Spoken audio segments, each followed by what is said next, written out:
안녕하세요 여러분들. 이제 오늘은 올해 TWT에 대해서 조금 이야기를 해보려고 하는데, 올해 TWT가 보니까 이제 EWG 끝나고 나서 그러니까 참가자 수도 엄청 적고 굉장히 구설수가 많이 나오고 있는데, 그 부분에 대해서 지금 한번 영상을 만들면서 이야기를 한번 해보려고 합니다. 여러분들, 올해부터 이제 룰이 좀 많이 바뀐 점이 많아가지고 굉장히 문제점이 많은데, 문제점을 나열해 볼게요. 일단 첫 번째는 룰인데, 올해 룰이 설명을 간단하게 하자면은, 글로벌 뭐 세계 여행 다니면서 이제 랭킹 이것저것 대회 참가하면서 이제 포인트 랭킹 20점 안에 들어야지 참가할 수 있는 글로벌 리더보드 20명이 있고요. 그 다음에 리저널, 각 지역 대표 한 명씩 뽑아가지고 15개의 지역이 뭐가 있냐면은, 보시면은 글로벌을 제외하고 이제 아메리카 1, 2, 3, 유럽 1, 2, 오세아니아가 지금 말이 많이 나오고 있는 게 이렇게 괌이랑 묶여져 있어요. 괌이랑. 근데 괌이 온라인을 돌릴 때 보면은 보통 일본 아니면은 동남아랑 잡히거든. 일본, 한국, 동남아 이렇게 잡히거든. 근데 걔네들이 사실상 국제법상으로는 괌이 오세아니아 대륙에 들어가긴 하는데, 말이 많이 나오는 게 그 호주나 뉴질랜드랑 전혀 연관이 없고 매칭도 안 되고 아예 그 관계가 하나도 없는데, 이거를 왜 오세아니아 리저널에 넣냐라고 말하는 사람들이 엄청 많아가지고, 이 부분은 조금 논란의 여지가 있는데, 아무튼 해가지고 이제 35명이죠 이렇게. 그 다음에 뭐 LCQ 하나 해가지고 36명이 본선 진출을 하는데, 여기서 올해부터는 좀 특수한 룰이 좀 작용을 합니다. 일단 글로벌에서 상위 4등 안에 드는 사람은 데이4의 직행, 이제 데이가 1, 2, 3, 4로 나눠져 있는데, 글로벌이 데이 1, 리저널이 데이 2, 이거 순서 바뀔 수도 있어요. 데이 1, 2, 3, 4 순서가 바뀔 수도 있긴 한데, 바뀌어봤자 데이 1이랑 2만 바뀌거든요. 그 다음에 데이 3가 LCQ, 그 다음에 데이 4가 뭐 마지막 날 본선이라고 하면 되죠. 이 글로벌 랭킹에 4등 안에 든 사람은 보면 지금 현재로서는 아슬란, 물골드, 파젠, 전틴 이렇게 4명인데 뭐 바뀔 수도 있어요. 그럼 마지막 날 여기에 들어옵니다. 그리고 나머지 16명에서 조를 4개로 나누면 이제 4명이 한 조로 이제 4개 조로 나눠질 거 아니에요. 여기서 1, 2등 데이4 진출 8명, 그 다음에 조가 4개 중에서 3등이 각자 있을 거 아니에요. 3등이 이제 3등끼리 데스매치 해가지고 여기서 1등 데이4 진출 1명. 여기서 이제 총 20명 중에서 13명이 이제 마지막 날로 가는 거죠. 그 다음에 리저널 5명에서 한 조로 묶은 다음에 3개의 조로 나눌 수가 있죠.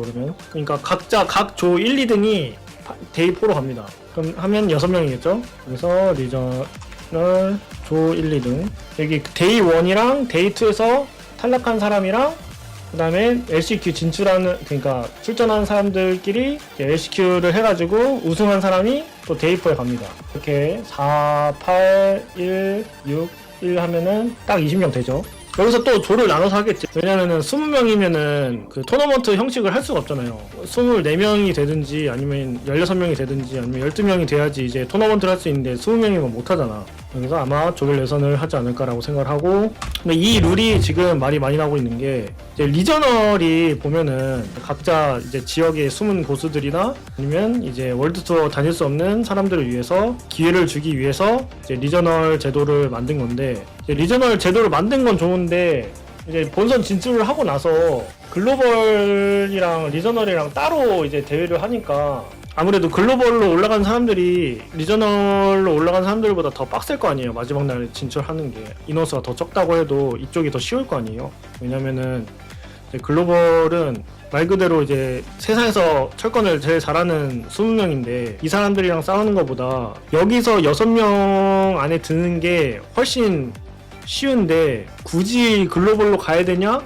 라고 말하는 사람들이 많아가지고 이제 올해 월드투어 참가율이 엄청 저조한데, 일단 그 부분에 대해서 지금 문제점이 많이 나오고 있고요. 네, 그래가지고 리저널한테 너무 혜택을 많이 준 거 아니냐라는 말이 많아가지고 그것 때문에 이제 말이 많이 나온 게 있고, 그 다음에 리저널 이 룰을 9월 가까이 돼서야 이 룰을 발표를 했거든요. 이게 월드 투어 시작한 게 5월인데 이제 룰을 발표를 처음부터 안 하고 중간부터 해서 중간부터 이제 EWC 끝날 때쯤 돼가지고 이제 룰 발표를 해가지고 언제 이제 에보 때쯤 했었거든요. 그 룰 발표를. 그것 때문에 이제 처음부터 이걸 알았으면은 리저널 도조 잘 열심히 나가가지고 글로벌 빡세게 안 돌고 이제 리저널 국내 도조 돌았으면 될 걸 뒤늦게 이제 발표를 해가지고 그것 때문에 불만을 가진 사람들이 엄청 많았고요.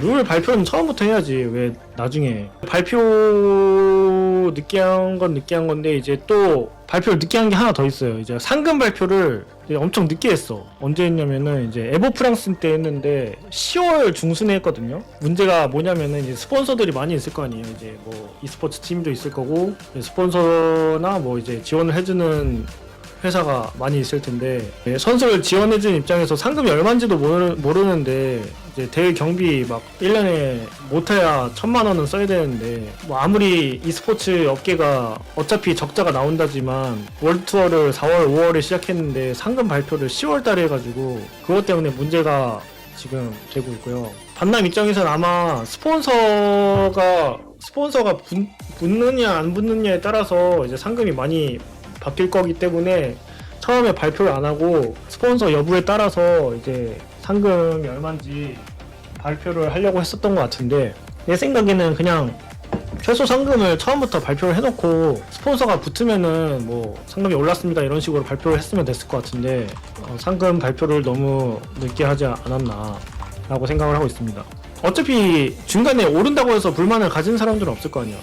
그러니까 처음부터 반남이 상금 이 정도 내겠습니다 하고 처음부터 상금 최소 이 정도고 스폰서 여부에 따라서 좀 달라질 수 있습니다 이런 식으로 얘기했으면은 사람들도 엄청 좋아하지 않았을까 라고 생각을 합니다. 지금 철권이 하도 고인 게임이다 보니까 이제 그 대회 상위 입상 선수들 보면 거의 다 똑같은 사람들이 많이 나오고 있잖아요. 그래가지고 이제 각 지역 고수들이나 아니면 숨겨진 고수들 아니면은 뭐 잘하지만 월드투어 돌 수 있는 이제 기회가 없는 사람들 그런 사람들을 좀 배려해주기 위해서 리저널을 만들긴 했는데 이거를 나는 글로벌이랑 왜 따로 뒀는지 모르겠어. 기회를 주는 건 좋은데 파이널 나올 수 있는 기회까지만 주고 그 다음부터 이제 거기서 이제 반전을 노리든지 아니면은 뭐 열심히 해봐가지고 우승을 하면은 더 좋은데 굳이 이제 글로벌이랑 본선에 나와서도 글로벌이랑 이제 그룹을 따로 둘 필요가 있나라고 생각을 하기도 하고요. 글로벌에서 피똥싼 이제 20명보다